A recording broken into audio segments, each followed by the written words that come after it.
Hi there. How was your weekend? I went to a football match. I'm not really a huge sports fan, but I do enjoy going to a live game. What about you? Do you like sports? How often do you play sports? Which sports are popular in your country? If you're not really into sports, what do you like to do in your free time? Do you like to play games like chess and cards?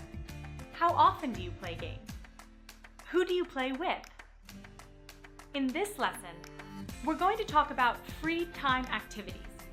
Your first job is to listen to these questions and try to pick out the question words like what or who that you can hear. How often do you play sports? Where do you play tennis? Who do you play chess with? Why do you like football games? Which gym do you go to? How long is a game of hockey? What kind of equipment do you need to play volleyball? When does the match start? So, how many question words did you count? Can you tell me which word we use when we talk about a person? Who? Who do you play chess with? Usually with my brother, but sometimes with my friends. What question words do we use when we're talking about a period of time? How long? How long does a hockey game last? 60 minutes. And the frequency or number of times you are doing something? How often? How often do you play sports? Twice a week. What if I want to know about the reason you do something? Why? Why do you like to go to football games? I like the atmosphere at a football game. To ask about a thing, we use what or which. But what's the difference? We use what when there are many possible answers. What's your name? There are so many names in the world, there are lots and lots of possible answers. We use which if there are only a few possible answers. Which gym do you go to? There are only a certain number of gyms in town, so your answer will be one from this small group. Here are some examples.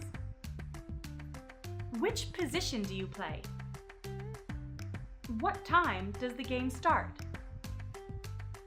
What color does your team wear? Which type of yoga do you do? Okay, so we're pretty confident about our question words now.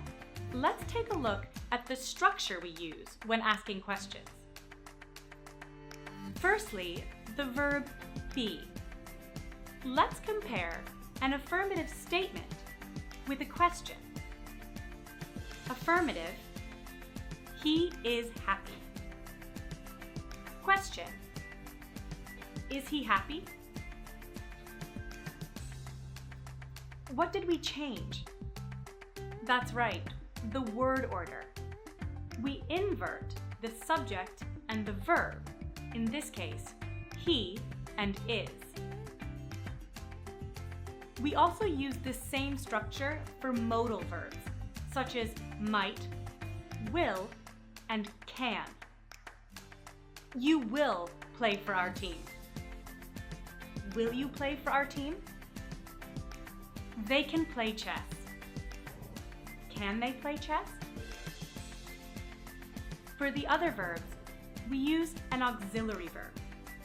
As we discussed last time, we use the structure of a question word, if necessary, then an auxiliary verb, then the subject, then the infinitive of the verb. Here are some examples. Where does she practice piano? Who do you go to the cinema with? How often do they listen to music? Which rugby team do you support? Are you part of a team? Do they practice every week? So, why don't we put all of that into practice? What's your favorite sport? Why do you like it? How often do you play?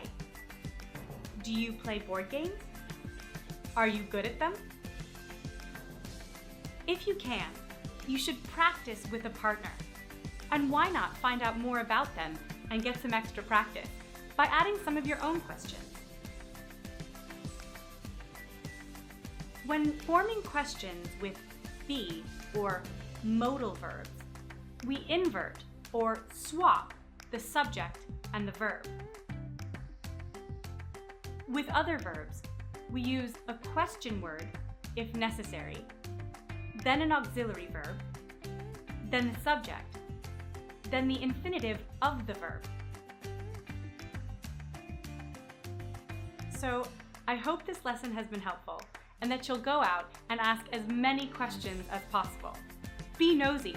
Try to use all the different forms and as many question words as you can. Have fun. See you next time.